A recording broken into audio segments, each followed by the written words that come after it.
and welcome to Abby Lee Wellness, a place for sensitive souls to feel grounded and at ease as you learn everyday tools and insights to live your life most inspired.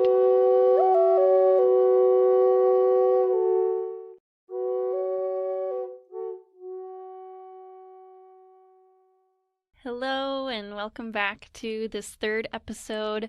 I've been genuinely really enjoying doing this podcast, so thank you so much for people who have left a review and have been sending me positive messages about how the podcast has helped you and how you've been sharing it with loved ones, and something about this just feels very purposeful. So thank you if you're listening, and feel free to just take a moment and leave a review to help out the podcast.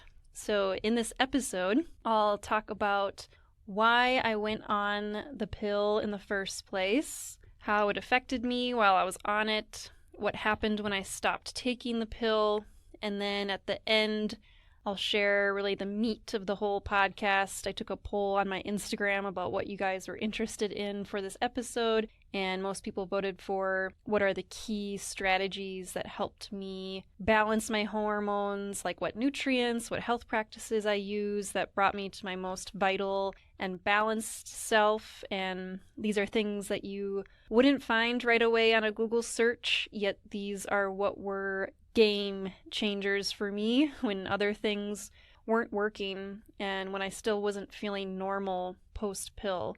So this episode is packed with a lot of different information, and so I'm being very intentional with the order in which each episode I'm releasing. So with the first episode, talking about my healing story and a lot of my experience and health issues I had growing up and how it then led me to traveling around the world and really living this fulfilling life. And then the second episode with the absolute foundation of being aware of what's in our food, specifically the MSG ingredient, and how much that has completely changed my health and my life and how I view our food system. And now getting to talking about the pill and how being on these synthetic hormones really felt like it took my spirit away. And as I've just been cleansing and detoxing from this pharmaceutical drug, I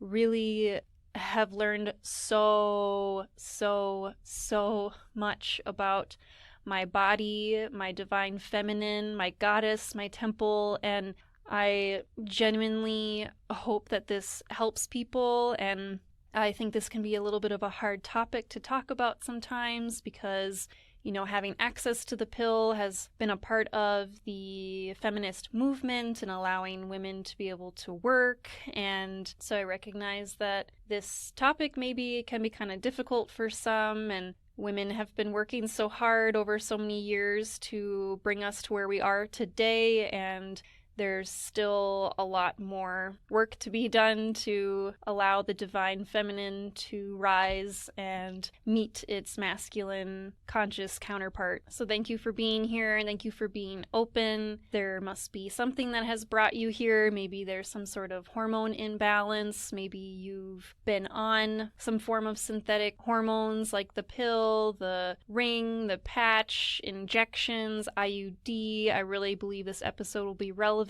to anyone that's been on any form of these medications. So my intention with this episode is, honestly, I just hope that you can relate in some way and that this really helps, because I have gone through one hell of a journey detoxing from being on the pill, and by me vulnerably and honestly sharing my experience, I just really hope this can help someone out there in learning more about your body that maybe hasn't been shared with you from doctors or mentors. At least that was my experience, that I didn't have anyone telling me so many just like the basic parts of womanhood. So I also hope that through my years of difficulties and struggles, I can make things easier for you, and ultimately hope this contributes to the healing of feminine wounds, because at the root of many of our feminine wounds is healing our sexual organs.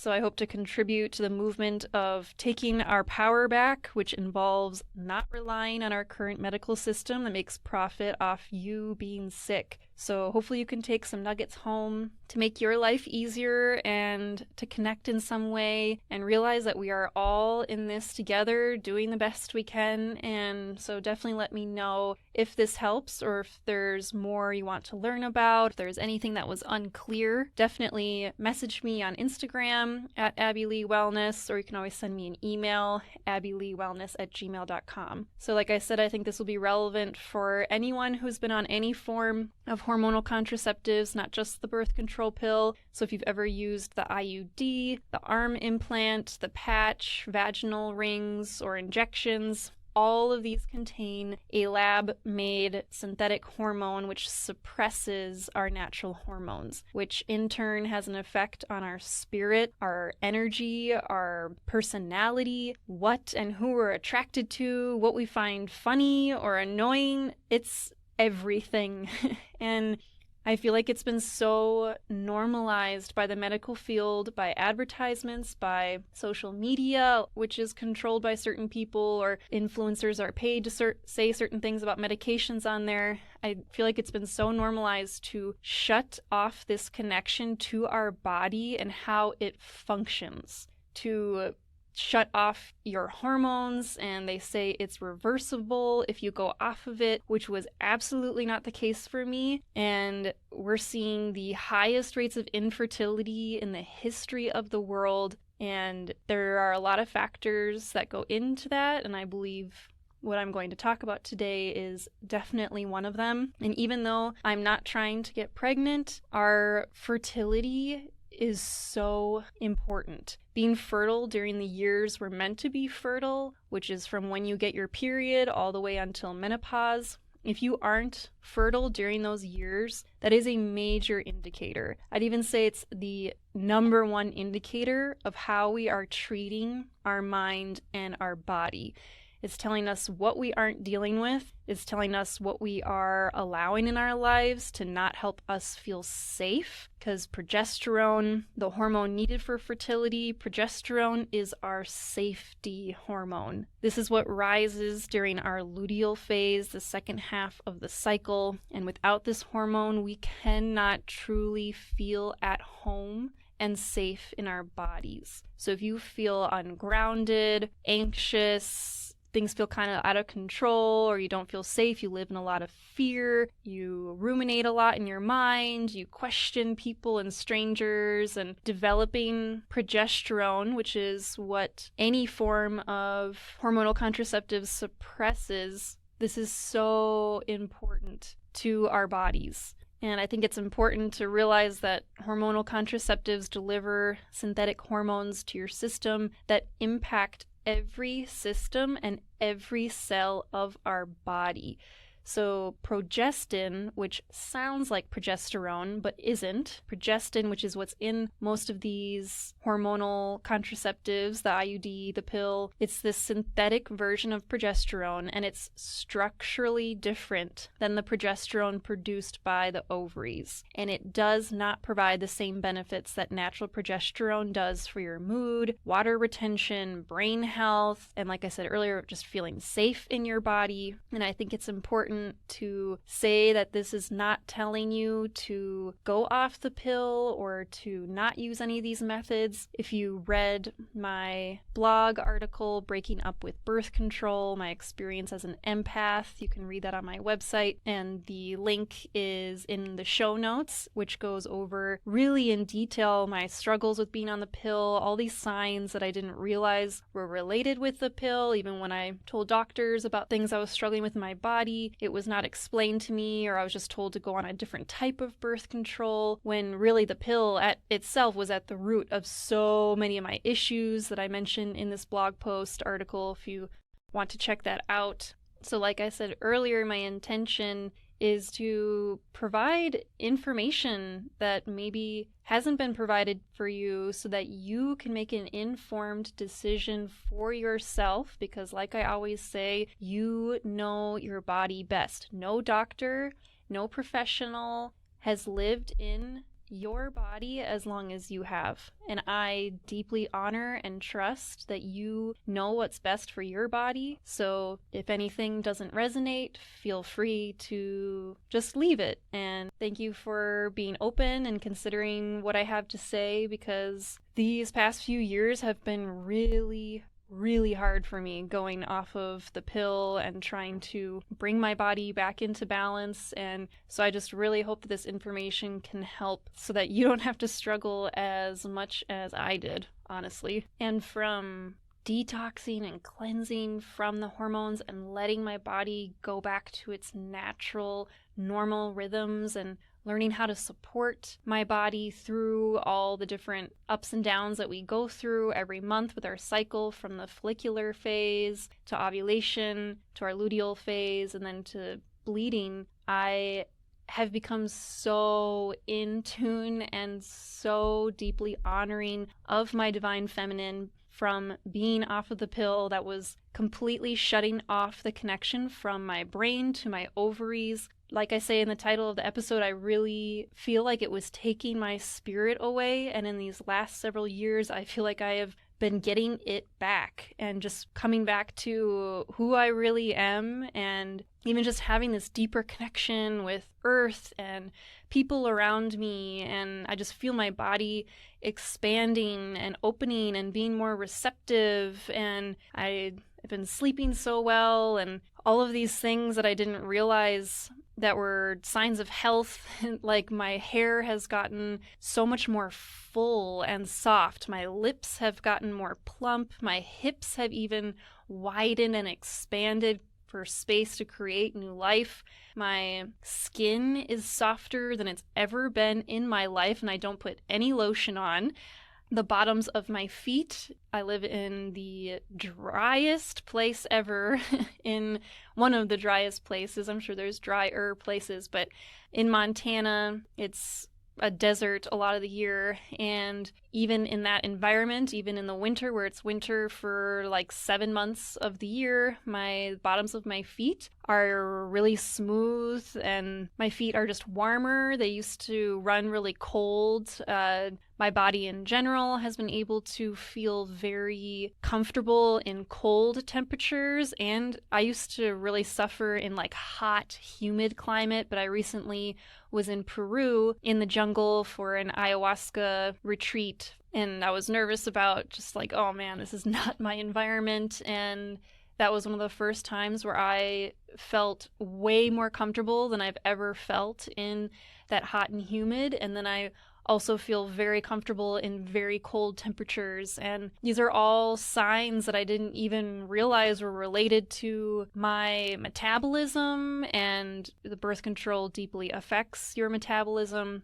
So all these signs that show me that I've been bringing my body into this most vital, beautiful health. And so this whole experience of being on the pill and then detoxing it has, as much as it has sucked, like it has seriously sucked, I believe there is a purpose in it. And so that's why I feel it's extra important to have this episode, to be able to give back. And maybe you've been in a similar situation and this can provide some kind of light bulb moments and really help you too. So going into why I even went on the pill in the first place. So like many young girls and women, I went on the pill because my doctor recommended it and told me it would make my life easier. And again, if you go to that blog post, I talk more in detail about the issues I was dealing with and why the pill was recommended for me and the signs that showed me that I needed to go off of it. So I was 15 years old, nowhere near fully developed,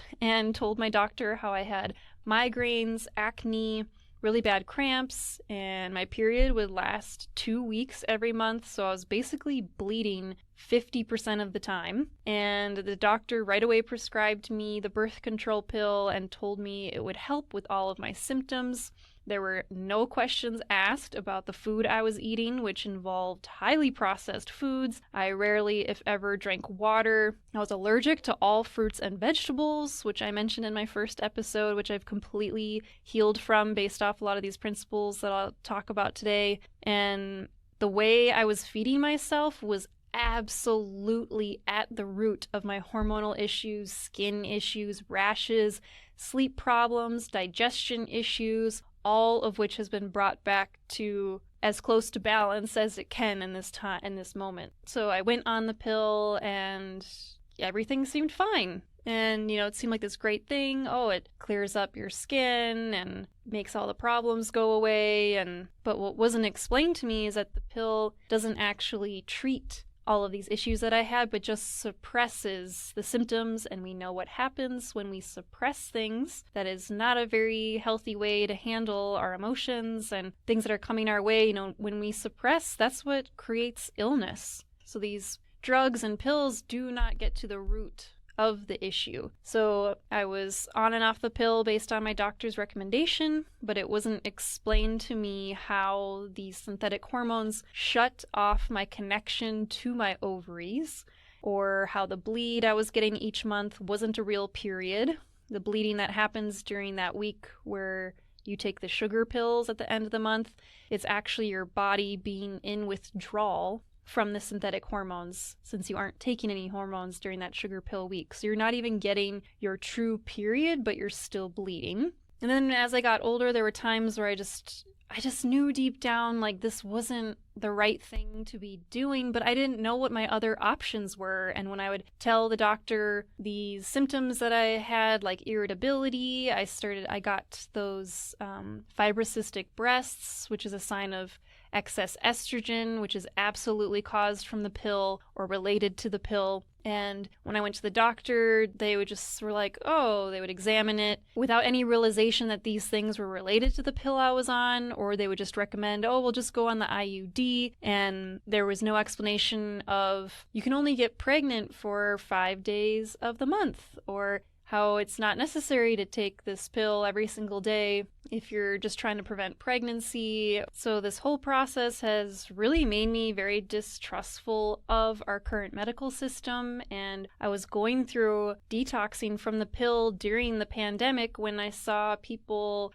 arguing and saying really mean things online. I felt like people handled conversations with a lot of disrespect, and that really shed light to me of how dysregulated I feel like we are in society today, and how there needs to be more techniques for how to handle conflict online and in person, how to have disagreements with compassion and understanding without just telling someone they're stupid for believing in what they believe in, etc., etc. So I was just quietly witnessing this whole pandemic, and I honestly really, really enjoyed a lot of the quietness and alone time, and I really took advantage. That's when I got certified as a yoga instructor, and that's when I started detoxing from the pill and having a really hard time coming off of it. And so I took advantage of the world being slower and took that time to really slow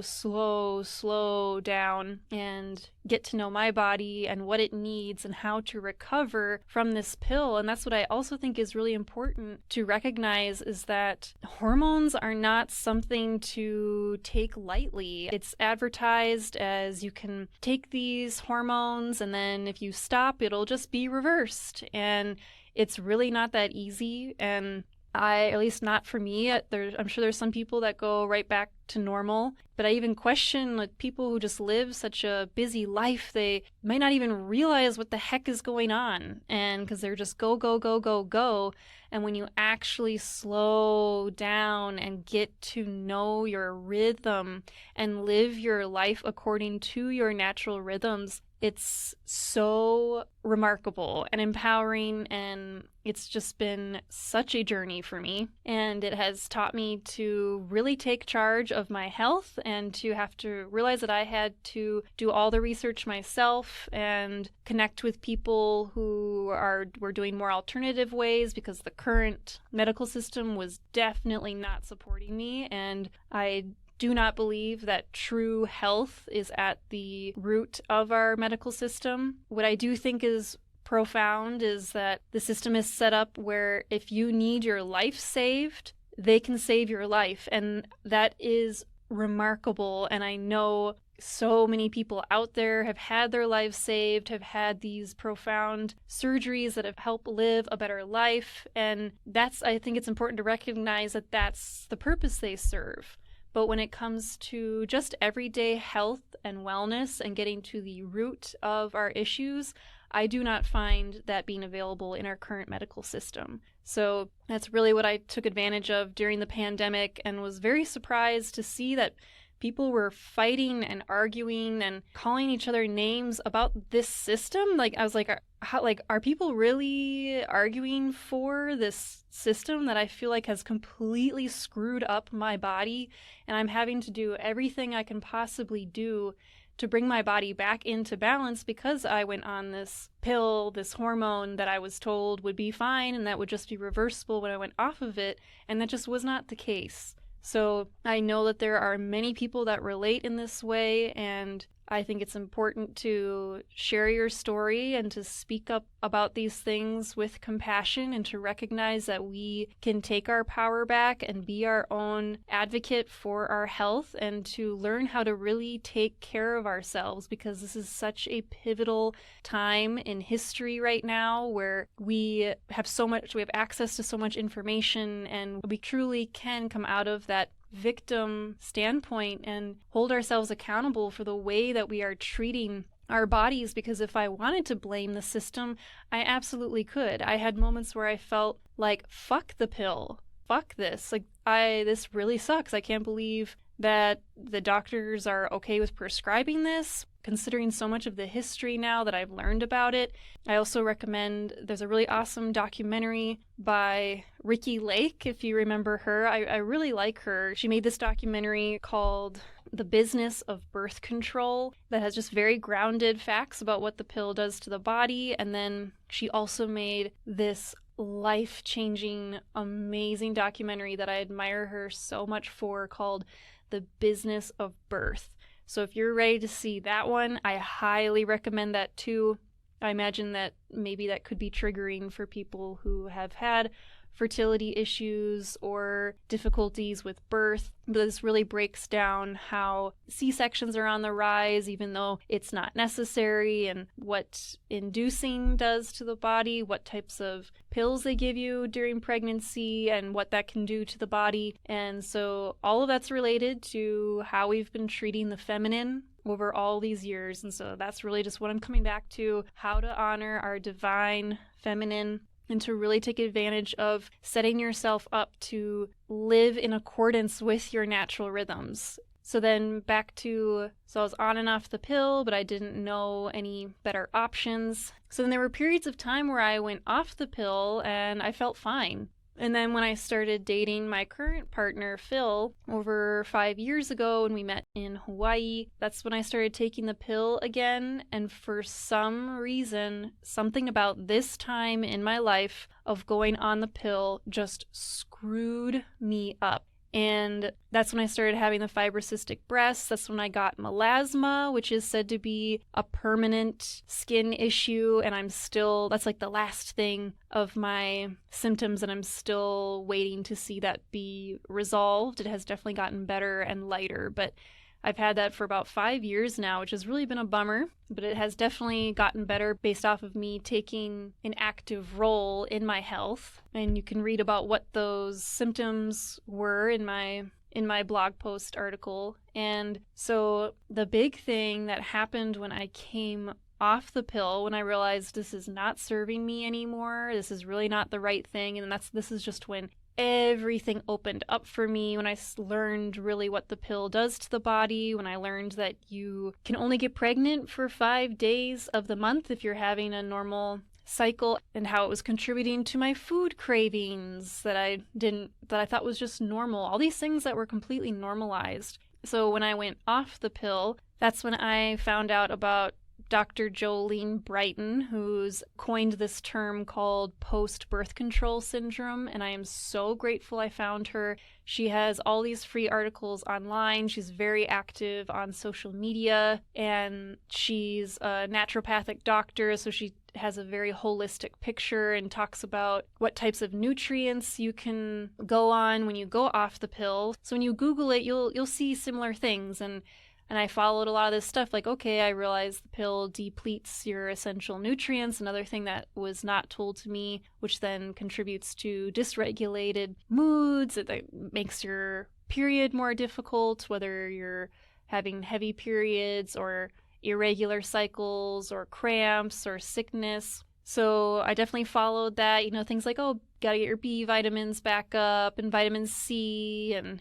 find a way to detox the excess estrogen that the pill has put in my body. So all these things, I was following all the things. Like, I live a very slow, nice life where I wake up in the morning after a good night's sleep. I do my yoga and meditation in the morning. I love to hike and be outside, and I go to the gym for strength training and lifting weights. That's just what I love to do, so I don't over exercise or do things in excess. Like, I feel like I live a very balanced life, and yet still I was dealing with a really difficult time coming off the pill. So the main thing that I was experiencing while coming off the pill, it happened about 3 to 6 months after I went off the pill, which is exactly what Dr. Jolene Brighton says is when you start seeing those symptoms, because that's when the body has really gotten rid of the synthetic hormones, and now your body is starting to make more of its own natural hormones. And I would not wish this upon anyone. All of a sudden, it just came on so quickly when I started bleeding. I thought I was having a miscarriage. Honestly, I was having like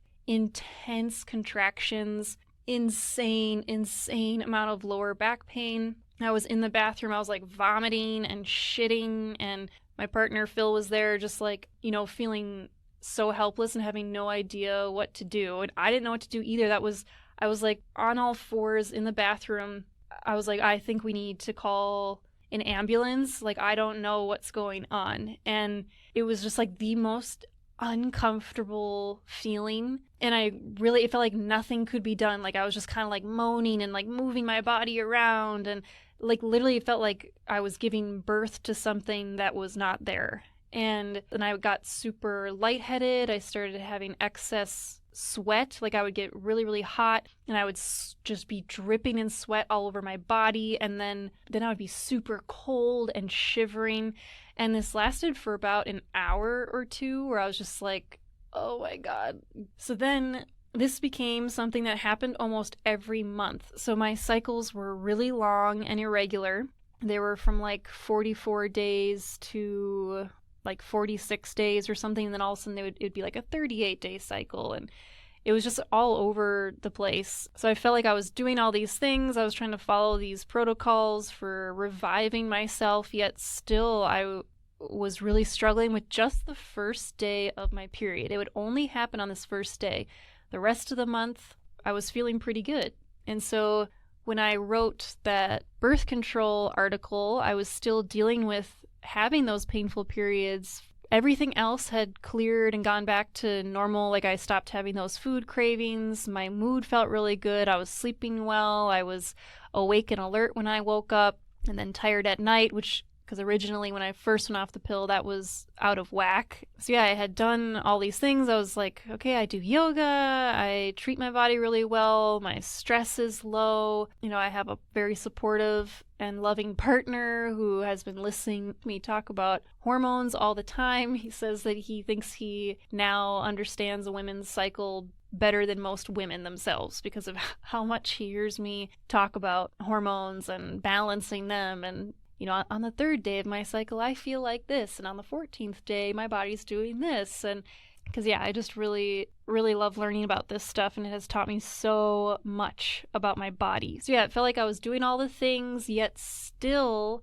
I would just get hit with this painful period no matter what. And so now I want to share the things that finally were like the missing ticket, the things that I didn't originally find, or like, yeah, definitely no doctor was recommending to me. I had to figure out this stuff on my own through following different Instagram accounts, which I am so grateful for the information that is out there that has completely transformed my life. And so let's talk about what these things were. What were the things that finally brought me back to thriving, really, from going from having these absolute horrific painful periods on the ground, puking, shitting, sweating, not able to go to work, or, having to cancel all plans for that day, to now having a very healthy, regular, balanced cycle. And now I just like to take the day off anyway when I bleed, and because I can predict just about the exact day that it's going to come.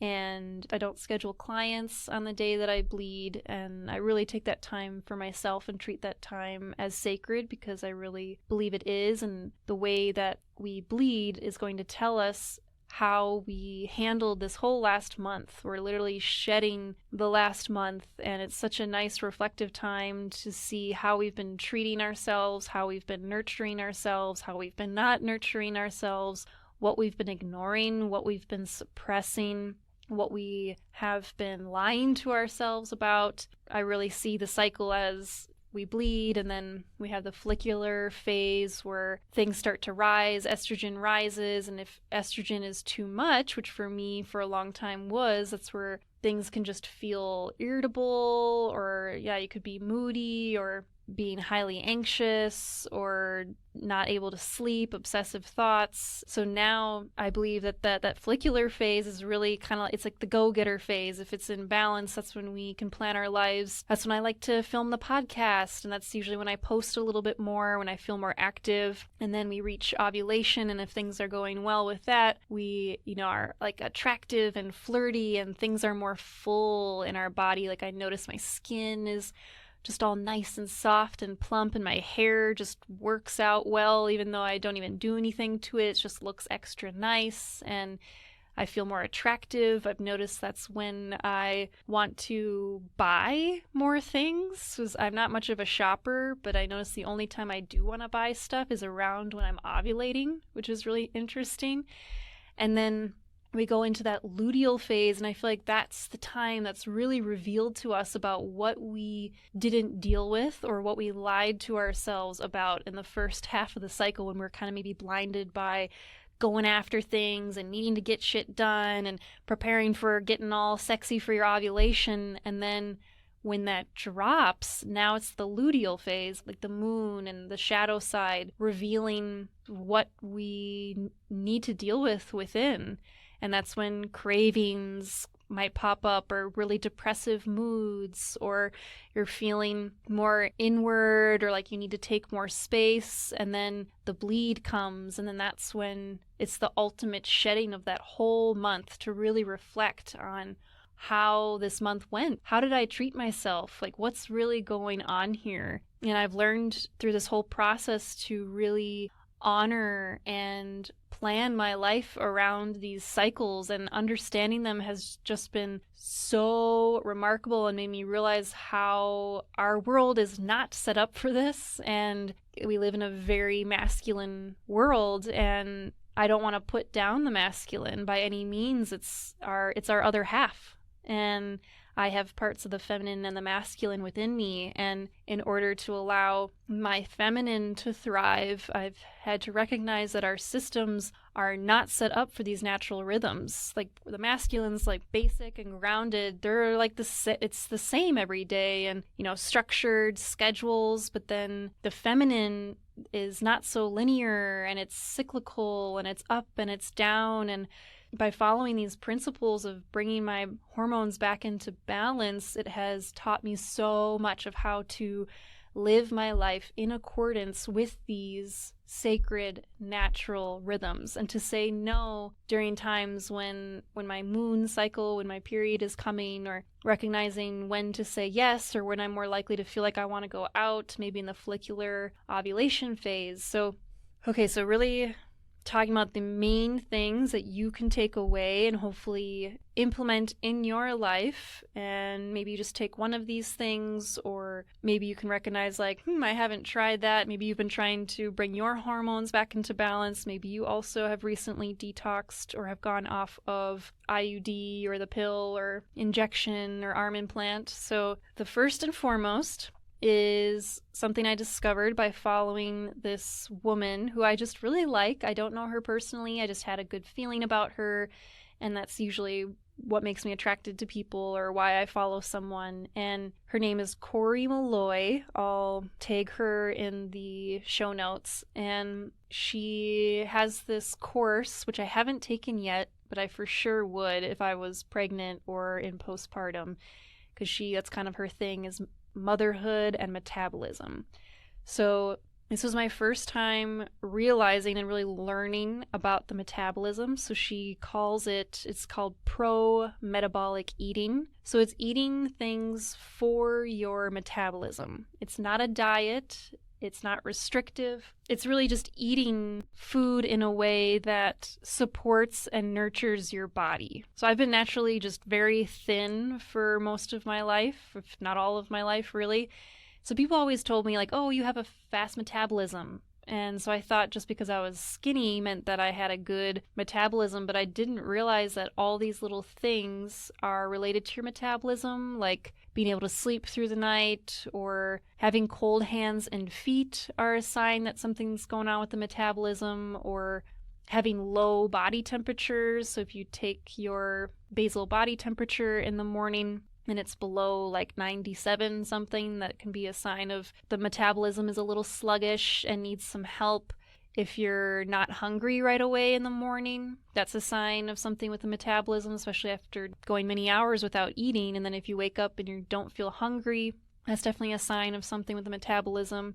So following this woman, Corey Malloy, I really feel like I nursed myself back to health. I just love so many of the principles that she talks about and what happens to our body when we nourish it. And it's just so many cool like before and after photos of how people's faces have changed from women who have gone off the pill and have been nourishing themselves and reversing so many common ailments all through just nourishing themselves with proper movement and the relationship they have with their kids, or the food we're eating, how we eat it, when we eat it. All of that plays a role. And I have just gotten tons of free information just by scrolling through her Instagram. The biggest ones are eating right away when you wake up within 30 minutes to an hour, even if you're not hungry, which sounds a little counterintuitive, but it's just meant to help get that metabolism going. So eating right away when you wake up, eating more. She has a chart online that shows like the average human is eating the amount of calories that's meant for a toddler. So just eating more and eating more protein, and focusing on natural, wholesome foods like grass-fed beef and grass-fed butter. That's when I started getting into the whole raw milk thing and learning about the dairy industry and how we've demonized certain foods, and it really just comes down to the quality of the food. Like, I think we've been having so many reactions to foods, not because of the food itself, but because of how the food is being grown and how it has a ton of pesticides and crap on it that actually is what our body is reacting to. So I go to a local raw goat farmer. I found her on realmilk.com. This is a raw milk finder online where you can type in your zip code and it'll tell you the local people near you that are selling raw milk, and then some of them will show like the ingredients that are being fed to the animals. And I really liked this one woman. I have to drive 40 minutes to where she is, and she just obsessively talked about her goats for a very long time and let me like see the goats and how she treats them and exactly how she milks them and when, and all of that was very much a sign to me of, wow, this person really cares about these animals and how she treats them. And this is like high vibrational food. This is packed full of the nutrients needed to recover from the birth control pill. So another principle from the pro-metabolic eating is just to nourish yourself with wholesome foods. And something I learned too and realized that a lot of the vitamins, if you Google what vitamins you need when going off of or detoxing from synthetic hormones, it'll say things like B12. So then it's like, oh, okay, you want to get a B supplement. But again, just like the birth control pill, those are synthetic hormones, and your body does not process those hormones in a way that it's meant to, which is why there's often problems. So same thing if we take vitamins or supplements. if you are going to take a vitamin or supplement, make sure that it is wholesome ingredients. So if you buy some kind of B12 supplement, that could just be a synthetic made B12 and your body is not going to process it in the same way. And that's why then your body can get just excess because the body's not metabolizing it properly. And then that's just going to further throw off the balance in our body. But if you're focusing on B vitamins and you get it from natural sources, you don't have to worry about it. The body's just going to take care of it and process it in the way that's natural.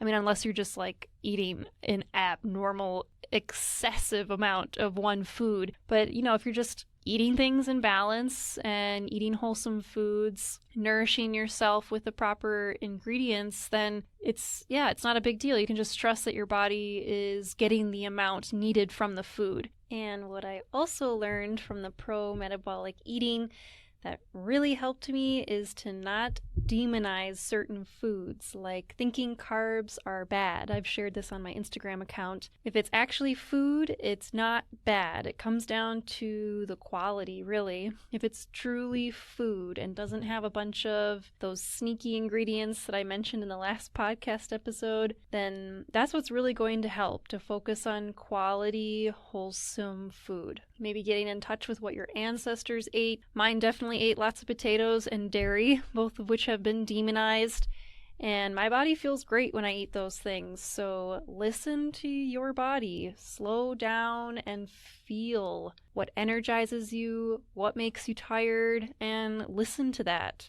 We don't need to label carbs as bad. Carbs are fine, just pair them with protein and fats, which helps stabilize your blood sugar. And I've really focused on saturated fats, which has also been demonized, and that's really helped my skin and to help me not have painful periods. So another way to get back vital nutrients to help balance hormones and your cycle is what Corey promotes a lot, and that's the adrenal cocktail.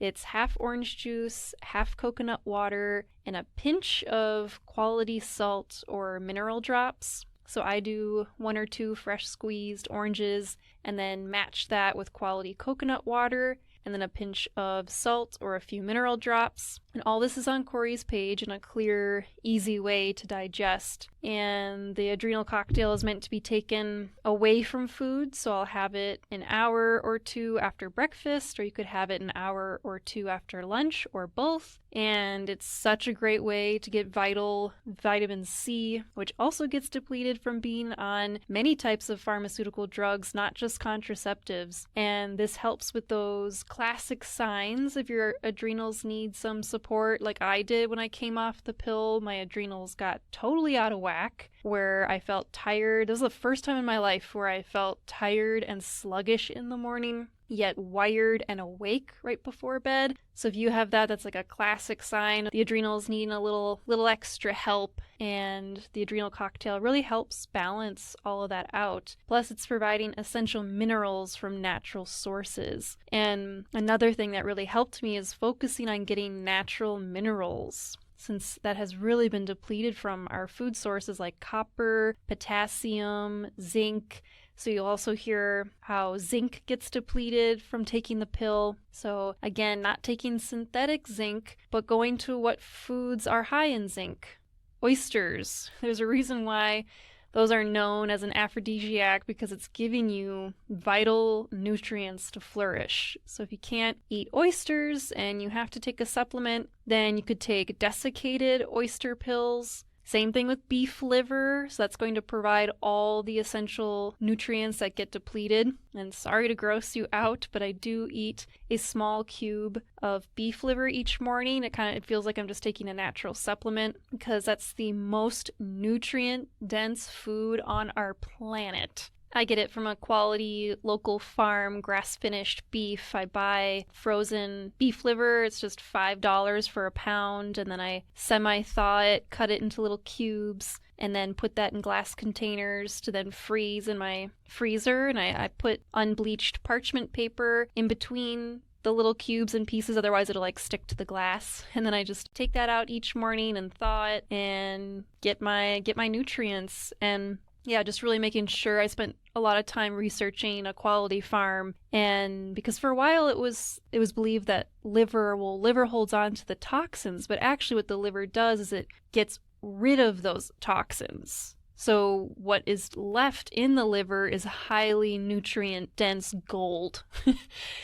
So I definitely would recommend that. And if you can't handle eating that, there's also desiccated beef liver capsules you can take. I have an affiliate link in the show notes for MitoLife. That's where I've bought these supplements, and I've been taking them for a while and trust them. So if you buy from that link, that can really help support my podcast, which would be really awesome. And then another tidbit still in this like pro-metabolic section. Another thing that Corey shares about is the raw carrot salad. And this is essential for detoxing the excess estrogen, which can happen even if you haven't taken any pharmaceuticals. There are endocrine disruptors in plastic and cosmetic products and food that's putting that estrogen and progesterone balance out of whack. So this salad is clutch for facilitating and naturally supporting the body to help clean out that excess estrogen that we're exposed to so often. So it's one medium-sized raw carrot a day that needs to be shredded for the best benefit. So I use a potato peeler or a cheese grater, and then you add a teaspoon of vinegar, a teaspoon of coconut oil, some quality salt and pepper, and you're good to go. So having one of these a day along with the adrenal cocktail, I'm pretty sure you'll notice some sort of difference. For me, this has absolutely helped me. Not to mention, it's been really nice for my skin and my eyes, for my digestion. My hair has just been like more full and nice because I definitely lost a pretty decent amount of hair from going off the pill, which was kind of freaky, but have been able to get that back from nourishing myself. And so yeah, it just helps flush out that excess estrogen, which then allows space for my natural progesterone to rise and thrive. And it definitely also helped get rid of those sore breasts that I was having, that I would get a few days before my moon arrived. So yeah, give that a try and let me know how it goes. So that's a lot of the food stuff that you can do. That's all a part of this pro-metabolic approach. And maybe you can write down some of the top things that stood out to you that you can help implement into your day. It can be hard to be consistent, and that's okay. Just give yourself grace for even picking one thing to implement, one food item that you can swap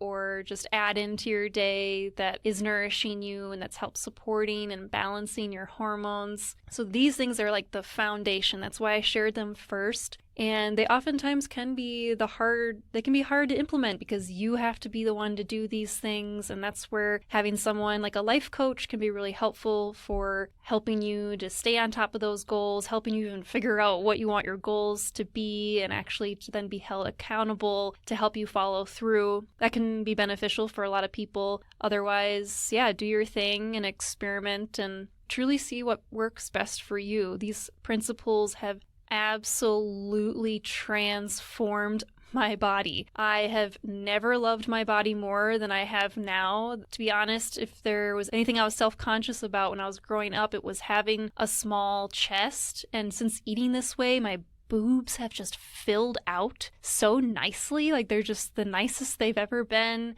My hips have widened, which then helps with having a easier period, which will then also help with having birth if that ever is something that I end up doing. And yeah, just the full hair and the bright eyes, and it looks like I almost had like a natural eyebrow lift. My eyebrows are just kind of like I look more awake and alert. Yeah, just like I said, my hands and my feet are a lot warmer more often, even in the wintertime. My body temperature is more regulated in very cold conditions and very hot conditions. I sleep through the night, and a lot of these are things that people don't have. So I share this with the hope to give you hope to realize that you can make a difference in your body and that there are natural ways that can really help support you. So moving on to the second foundational thing that really finally got my periods to be regular. So I was already doing,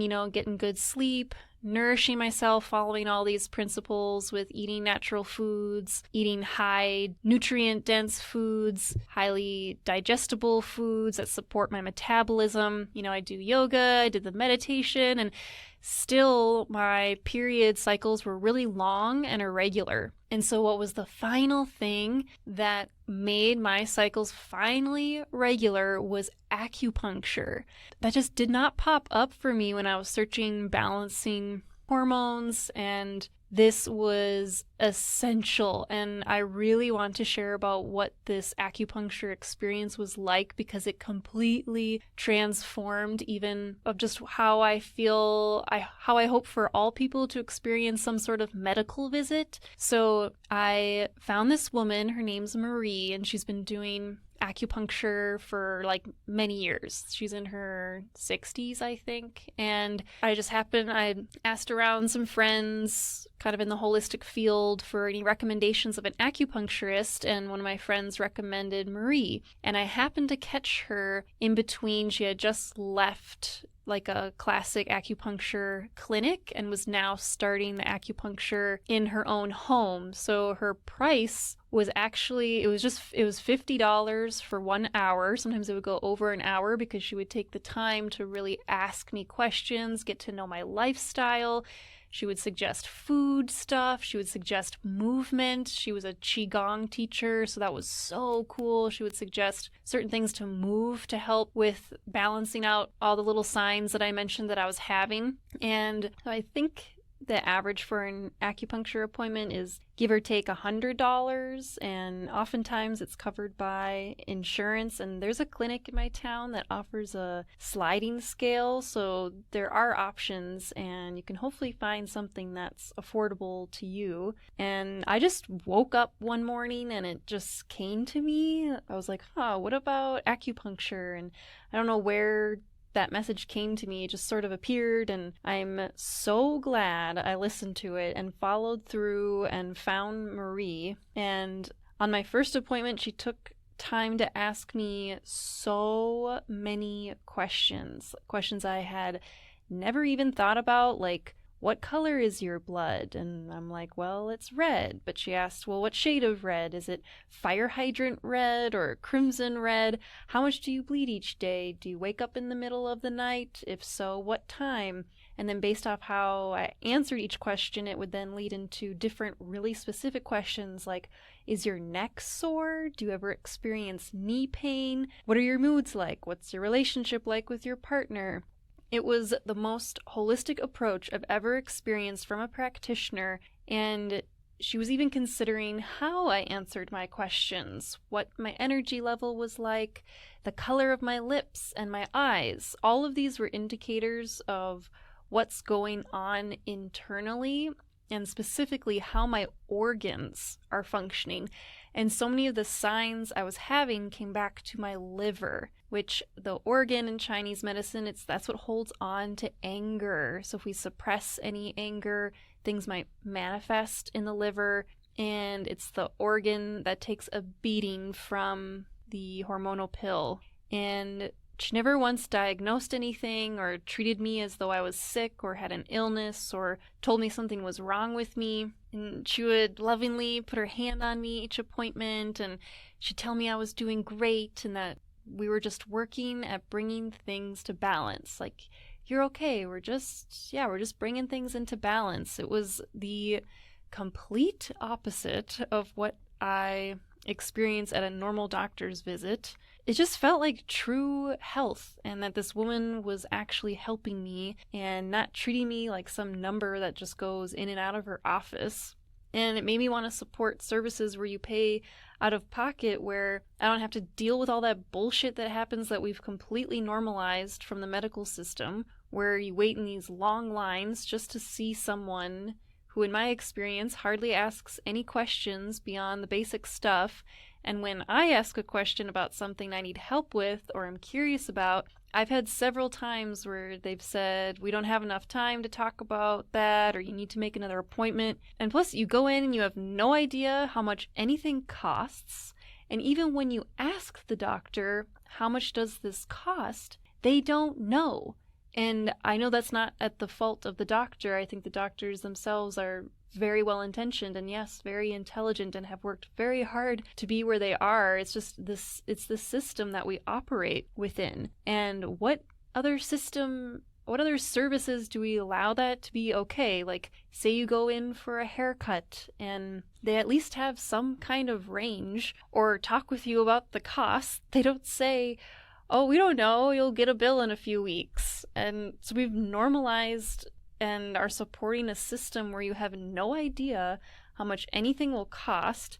You could get triple charged the amount of what you think it'll cost, or you'll get all these random charges you don't even understand. And then you sit and wait for this mysterious bill to come in the mail just to find out how much it costs.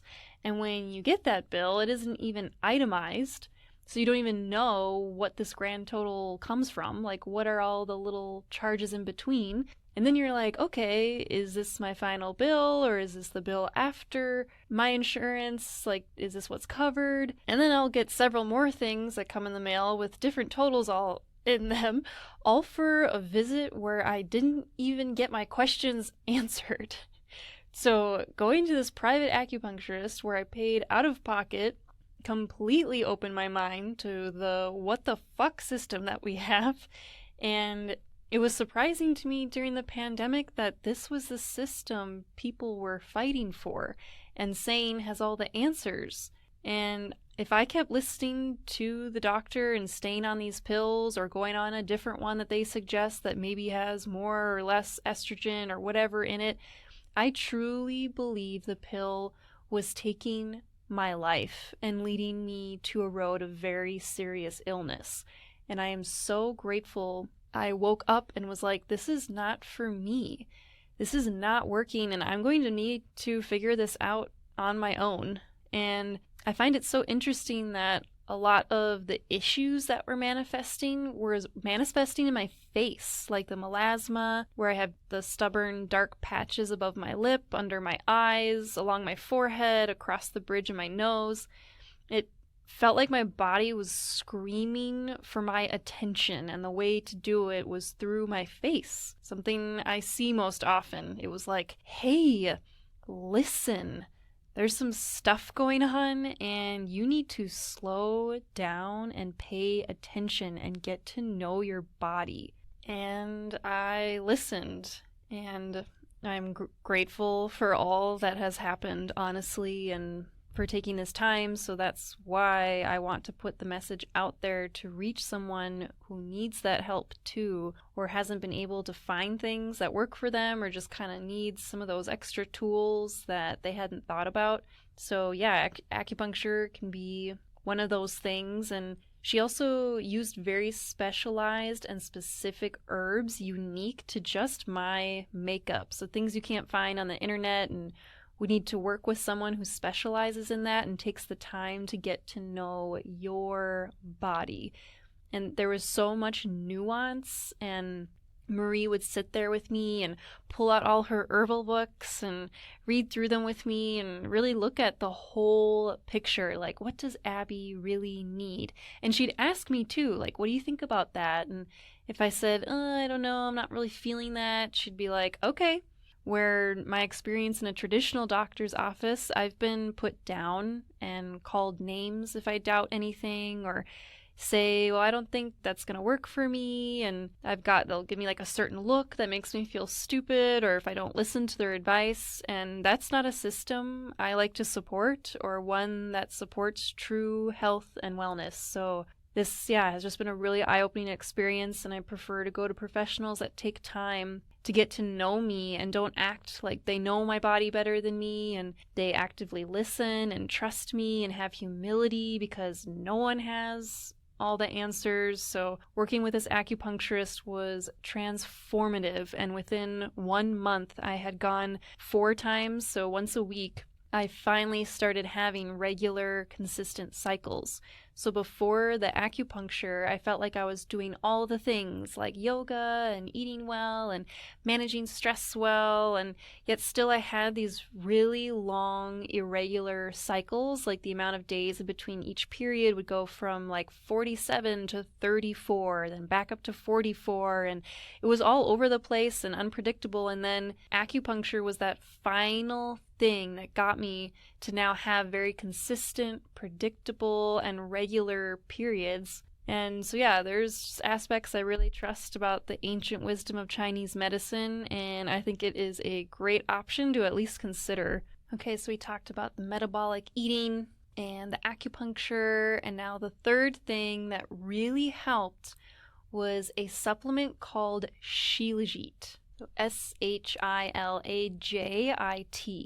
So Shilajit, it's a mineral-rich resin that's found in the Himalayas or the mountains of Siberia. So it's some high vibrational shit. And I mentioned earlier how important minerals are, and I feel like that's been one of the missing pieces in the modern health system that's not being focused on as much, like getting our essential minerals from natural sources, because these minerals have been completely depleted from our soil from the use of pesticides and just the way we've been treating Mother Earth over the last many years. So the soil's affected, which then affects the food that's growing from the soil. So then the final product of the food is then majorly lacking those essential nutrients that used to be way higher quality in the past. So many of us are depleted, and I see that depletion showing itself with how dysregulated people are, which I see that in how a lot of people can't have grounded conversations with others anymore, who have like differences of opinions without being called names from the other side. And when we're receiving that nourishment, we don't want to engage in chaos or drama because we feel at home and safe in our bodies. So getting those essential minerals absolutely contributes to regulating the nervous system and bringing our hormones into balance, and Shilajit is awesome. Ayurveda, which is another amazing holistic approach and is the sister science to yoga, they've been using Shilajit for thousands of years, and it's a complete trace mineral source containing at least 84 organic minerals that helps bring the body back to regular energy levels and helps deliver those minerals directly to the cell. So if you've been depleted, tired, drained, high stress due to your lifestyle or your job or people you've had to surround yourself with or parenthood, all of this can deplete your minerals fast, which then likely creates some sort of imbalance in the body, which then can often manifest as anxiety or depression, difficulty regulating our moods, some sort of hormone imbalance, dysregulated nervous system, and Shilajit gave me amazing energy levels. People say it takes a few days to feel it. I think it took me about like a week to 10 days for me, and I did a lot of research to find which Shilajit I wanted to take, and there's a website called MitoLife. I have that linked in the show notes, and this is an affiliate link, so if you use that specific link, it can really help support the podcast. And they also have desiccated beef liver and oyster pills, so it's providing nutrients from wholesome sources. So I don't like to take many supplements, and I like to get it directly from food, but Shilajit is definitely something I take every day, and still it's just pure minerals in this little black tablet. It's kind of this like little tar-like resin tablet, and I take it every day, and my partner Phil takes it too. He actually has seizures every once in a while, and he says he has really noticed a difference and felt a difference in his energy levels and that it's really helped him. So click on the link in the show notes for the source that I go to and I trust and use regularly. Okay, so the fourth thing that really did it for me, that was like another one of those just final tickets after, I was doing all the things. My food intake is really good, and yeah, I do the yoga, and I live a nice lifestyle, and I manage my stress well, and day to day feel really well, but still was having those really difficult periods and I wasn't necessarily ovulating still, and I could tell my body still had that excess estrogen. I could tell my body wasn't making that progesterone, which I'll explain after this how exactly I could tell. So that final thing was donating blood. And I share this fourth in the list because donating blood puts your body into a stressed out state. So if you're already in a stressed out state, donating blood is something to do later. So first you want to focus on that pro-metabolic eating, or just really focusing on the food and your food intake and eating foods that help your energy levels and are supportive to the hormones. And then maybe doing something like acupuncture, and then making sure you're getting all of your minerals from natural sources like the shilajit. And then if your body's in a more stable place, donating blood for sure was that thing that I have really seen benefits from. So I knew my body wasn't producing progesterone because I take my basal body temperature every day. And if you're curious of what thermometer I use, you can just message me or something. I can send you the link of what one I use. And this is a part of the natural family planning or fertility awareness method that I use for tracking my cycles, for letting me know if my body is stressed out or not, for knowing almost exactly when I ovulate.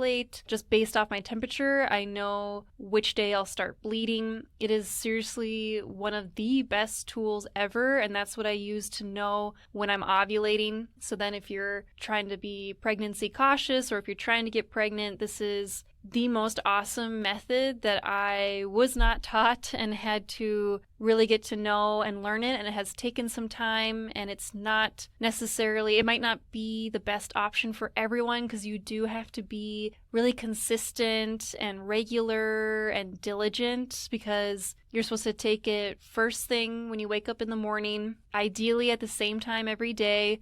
And you need to take it after you've had at least 2 to 3 solid hours of sleep. So if you're someone who constantly wakes up in the night, it can be kind of difficult, but I think it's still worth taking just to get into the habit, and it's still going to teach you something about your body. And so taking this temperature every morning, and also people like acupuncturists or Ayurveda practitioners, based off what your basal body temperature is and seeing it be charted, because the thermometer that I have syncs with an app, or you could even, write it down on paper and chart it yourself, which could be fun. And just seeing how it fluctuates tells you so much about your body. And what I was seeing is that my temperatures weren't rising after ovulation. So your temperature will dip just a little bit, and then it'll suddenly spike. And that's what shows you that your body ovulated.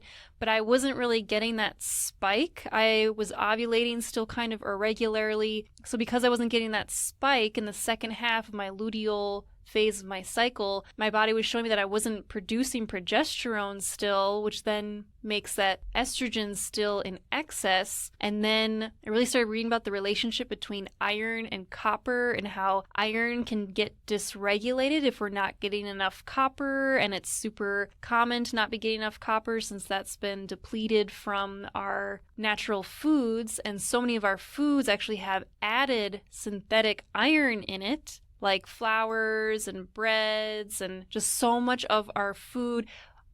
Baby formula has added iron into it, and like I mentioned earlier, synthetic forms of food and minerals just do not get broken down in the body properly. So then it creates this excess. Then we have excess iron in some way, and also the pill has synthetic iron in it, further adding to this excess iron. And it was this new concept, and I really spent a lot of time researching it. And there's a doctor named Morley Robbins, if you want to check out his work. That's all he does is talk about the iron and copper relationship, and something about it just really spoke to me. and it seemed a little alternative, and I just wasn't sure. And Corey Malloy, the Instagram account that has changed my life that I mentioned earlier, she has a highlight on her Instagram that talks exactly about this and can help break it down in a really clear, easy way to follow and see if it's something that speaks to you. And what made even more sense is this community that talks about this dysregulated iron and copper mentions how it can contribute to the melasma that I had. Because when iron oxidizes, like when it's exposed to sun, it then can create these brown spots. And same thing with like how seed oils oxidize at high temperatures where animal fats are more stable. So if you're having a lot of those seed oils or like highly processed oils that are, or like soybean oil, canola oil that's usually used at restaurants, that's going to contribute to any like skin issues. And then if the sun's exposed to that and it's oxidized very easily, then you're going to burn easier. Or yeah, I got that melasma because then it shows that iron, it's like that iron being exposed to the sun that's creating these darker pigments in my skin. And something about that just made a lot of sense to me, and I thought that was worth considering.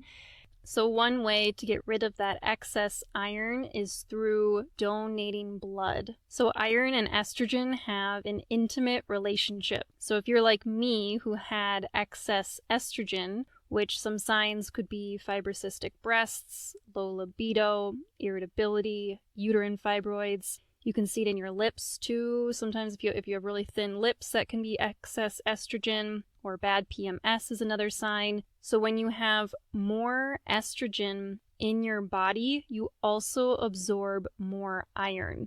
And if you're a millennial like me and grew up on fortified cereals or baby formula with added iron, this further dysregulates that iron and copper relationship. Since 1941, there's been a 380% increase in iron in our food system. So if you're showing up also as anemic or low iron levels, that also shows a possible dysregulation between iron and copper. It could be beneficial. You just need to get your copper levels up through natural food sources to help balance that iron and copper. This is not medical advice.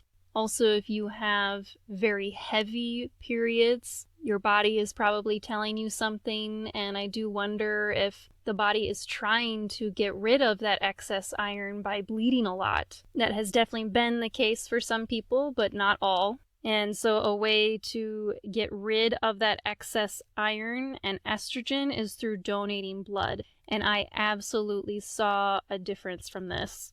So I planned it out where I decided, because I noticed I would still get that kind of irritable feeling right around ovulation, so mid-cycle, and that was showing to me just that excess estrogen that was pumping through my body that has taken a very long time to bring back to balance from being on the pill. And so right around kind of that peak of where that irritability was coming, that's when I booked the blood donation, because it just felt like it made sense, because if I donated like during my period or during my luteal phase, the second half of my cycle, it just seemed like that would make me more depleted.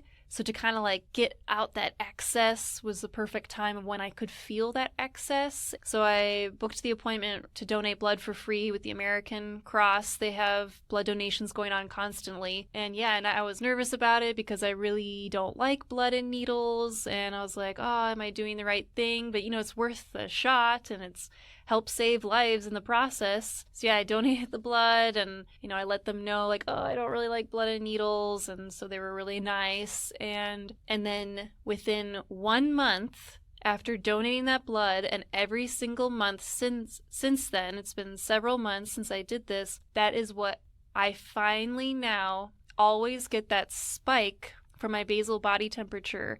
I always get that spike after ovulation, and now my body has those higher temperatures and is showing me that I'm producing that progesterone. I ovulate regularly. My libido is back to feeling really good. And then I finally, for the first time, notice that fading of my melasma. And when you look up treatments for melasma, like donating blood is not going to be in there. Oftentimes it's said that it's a permanent issue, and this for sure was something that has helped, and I still have it's still a little stubborn, but it has absolutely been fading and continues to fade. So looking into the blood donation, if you have any of those signs of that excess estrogen or things are out of balance or something about that iron copper relationship calls to you, and ways that we bring that iron back into balance is eating more of that copper, which is found in beef liver and oysters. So again, if you can't get that from wholesome foods, can get it from a wholesome supplement, like in the affiliate link I have in the show notes. So definitely check that out. So these are the 4 main things, or maybe even 5 if you consider taking the basal body temperature, because that has been the absolute best way for me to plan my cycles and to know when I'm fertile, so I can plan my life around that, or know when it's safe or not safe, depending on what I'm trying to do or not do with pregnancy. And I wouldn't share any of these things if I didn't believe they truly have made a huge difference in my life and have really brought me through to my womanhood and just feeling so sexy and attractive and amazing in my body. And I really hope that you can love and honor your cycles too. It took me a really long time to figure out these methods, and these were just like the 4 or 5 game-changing things that I saw beyond like that basic Google search of like, oh, you need more magnesium, you need to eat broccoli to get rid of the excess estrogen, or just kind of those basic things that first pop up. And these have been so helpful, and now my periods have been really nice and something I treat as sacred and feel really comfortable, and just put my hands on my womb and give thanks for being able to bring my body into balance and to love my period, because I just